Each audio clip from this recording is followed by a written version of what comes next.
all you have to do to go outside is open the door. And what's similar is that you're both driving this idea of experience and curiosity in your kids. You know, kids need all their sensories, so the adventure is such a great way to teach them 24/7.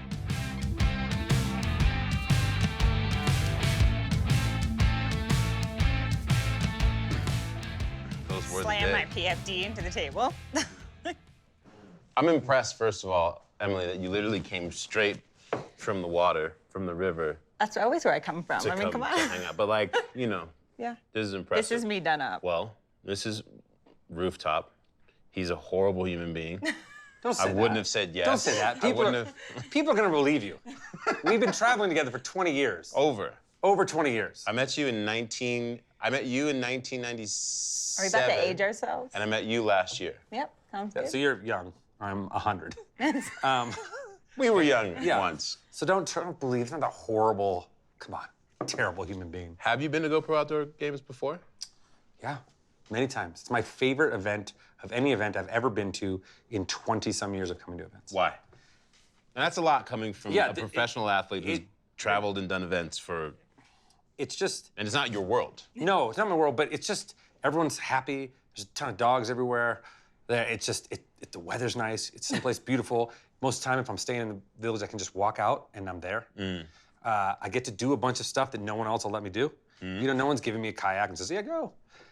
You know, or like whatever we're doing. And so it's always just a really fun event. But it also, I started coming after sort of my prime of being an athlete. So there's zero stress of coming. So that's maybe part of it. But yeah, I really like this event. I like Vail. I like everything about this event. Yeah.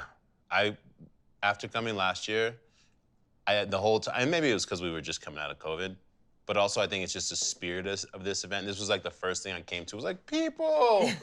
But also like the amount of just people just being like, hey, how are you? Welcome. This is my dog. This is my kid. Want a bike? Take it up the hill. Want to go on a kayak? Like the spirit of people celebrating this familial energy. Yeah. Yeah. But that's what makes this thing special. So it's just a great environment, I think, for a family. It just doesn't feel as, there's no one yelling you walk the bike. Do you know what I mean? And I know that sounds silly, but when we were doing the X Games back in the day, you know, I'm the one walking the bike. yeah, so. you know what I mean? Like, they're like yelling, you know, they invited us as bike riders to these events and then yell us the whole time we're there. And so that's sort of they don't really walk on the bike, but you know what I mean? Like, no one's yelling at you for being here. No. So it's just a great environment. And you drove out with your daughter this year. My daughter, who's 8, and my mom, who's 75. So we I'm drove in the out. same boat because I have my 85-year-old grandmother here and my children who are 9 and 6. And so it's the same thing. It's like Yeah. watching the grandparents and the kids at the same time at the event. So You know, it's been great. It's just a lot of questions. what are they doing? Well, we're here for you. Ask. Yeah, no, I mean, you know, it's just a lot of questions you have to answer all the time. Oh, like, what's this? Why? Yeah. Yeah. How can My we- daughter asked a question. I'm not exaggerating. I bet she asks a question every 90 seconds. Every 90 seconds that she's awake, Dad, or just a straight question comes out of her mouth. But the question is, do you answer it like logically or do you start making shit up as you go? No, make stuff up. And so she Okay, doesn't believe yeah. anything I say. Okay, now. that's why she's asking look at me questions. So and now she's she like- has to question everything. She looks at me, she's like, yeah. I don't believe you. Now she has no choice. Do you experience the same thing in your home? No, my son's way smarter than me, so he tells me what's up 24/7. Oh, nice. So yeah. And your daughter? My daughter, she's just in her own bubble. She's a little princess, and she just like does her own thing and too independent. I'm like, you just went from one hotel to the other without like telling me. We probably Oh. shouldn't do this. How old is she? She's gonna be 6 this year, but Oh my she's gosh. very independent. So it's My very daughter's pretty entertaining. independent, but I would freak out if she was just walking. And she's got a watch on. She was with friends in the end, but I was like, we gotta tell Mom, you know, because here it is, like you said, the vibe is just so much like family and everyone's so friendly that when you're a little kid too, it's just, you know, this is just so much fun and everyone's so nice and puppies everywhere, like you said. You know, there's just so much fun things to do. It takes forever to get to. My kid talks to every person. And if she sees someone, But they get free stuff. yeah, but she sees someone that she met earlier, she'll grab a sticker off one of the booths and run and give it to him. Like we've gotten a ride on the guy who rides the bike, you know, like the guy who is, you know, you get a couple people in the back, pay to go across town. So she's seen him every time she sees him, she runs to say hi, grabs him and says, hey, I got this for you. She's infinitely kinder than her father. Yeah. That's so good to It's hear. not true.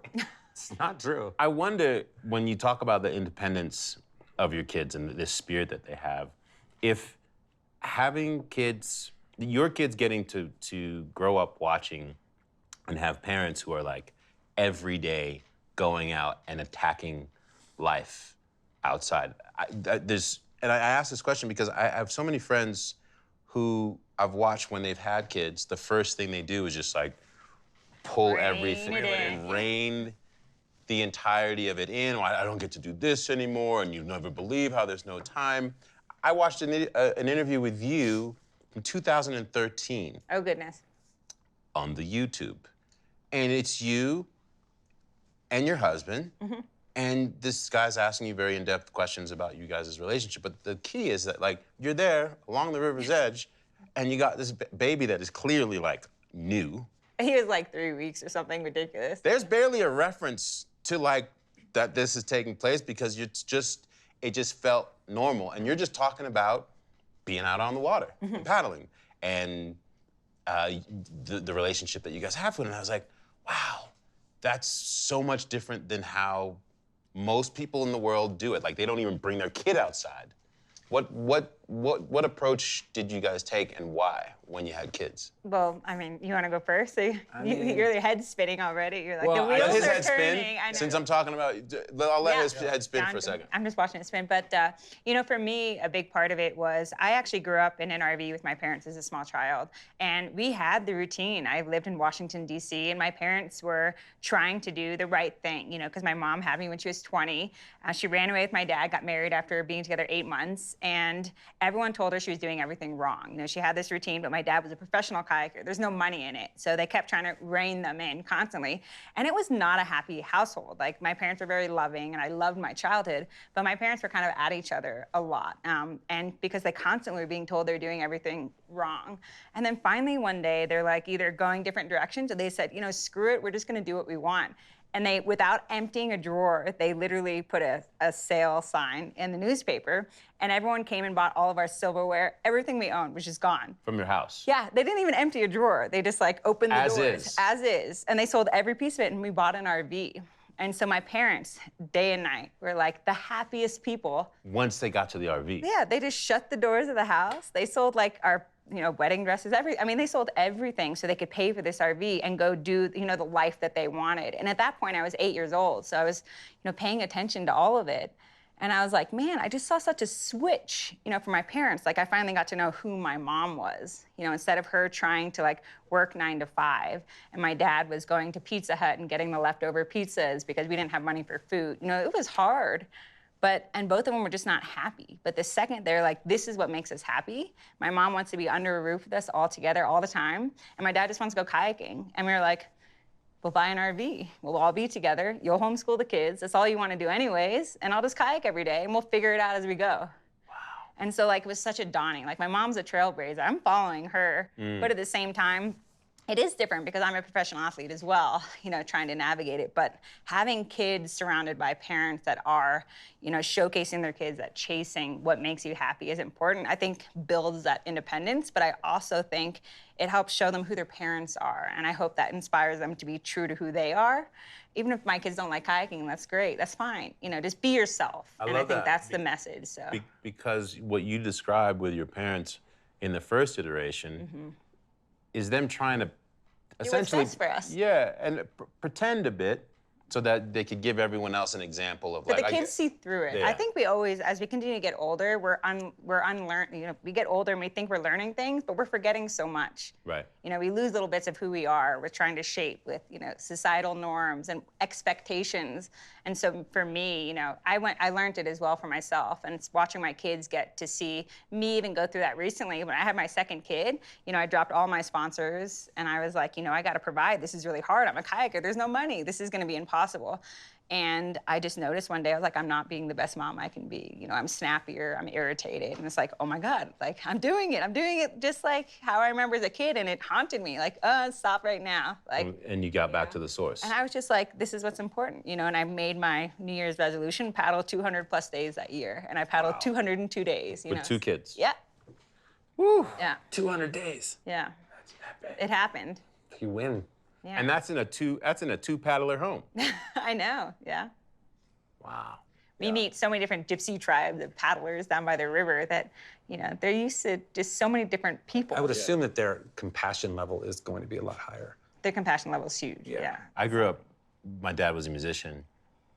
And so my time with him that I spent with him wasn't doing the things that other kids' parents did. Like, we weren't at the park or whatever. I was on the road in a van with jazz musicians and going in jazz clubs at night at 2 in the morning while my dad was playing a set.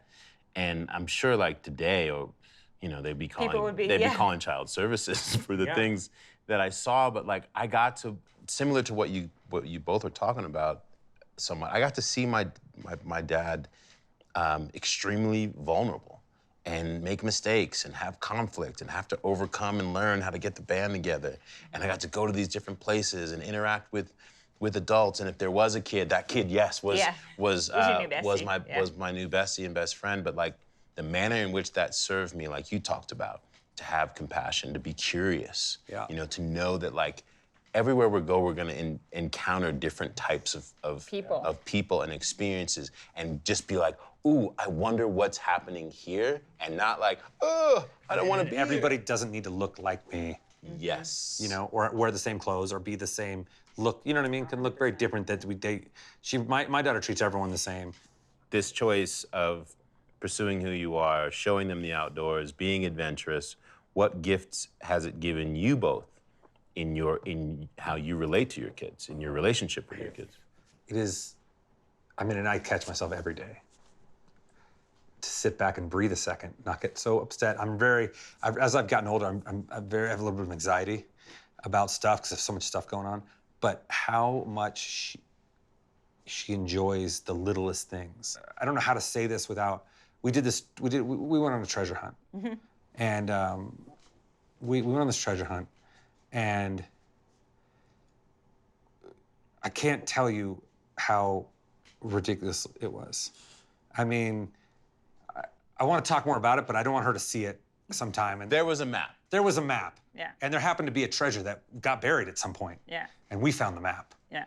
And we went on a week-long vacation on this actual treasure map, and then dug treasure up at the end of this. I want to go do this. And it was not near the house. It was a 2,000-mile drive or something, or 1,500-mile drive over a week. And just to see, I went with my daughter, my girlfriend, and her daughter, and to see these kids and what they believed, and that may sound like I was duping them or something, but it's not. It was what we all should be seeing. Yeah. You know, but we're so out of tune with how magical the outside is, I think. I could have this conversation for hours more, but it's interesting to be able to sit with two people from sort of polar opposite perspectives of the outdoor spectrum as parents, and then it's just this sea of commonality. And I think that for people that get to watch this and listen to it, there's so much for someone of any sort of lifestyle to extract and make applicable to be better parents and possibly raise better kids. I know that I will be referring back to this. I mean, all you have to do to go outside is open the door. That's how easy it is.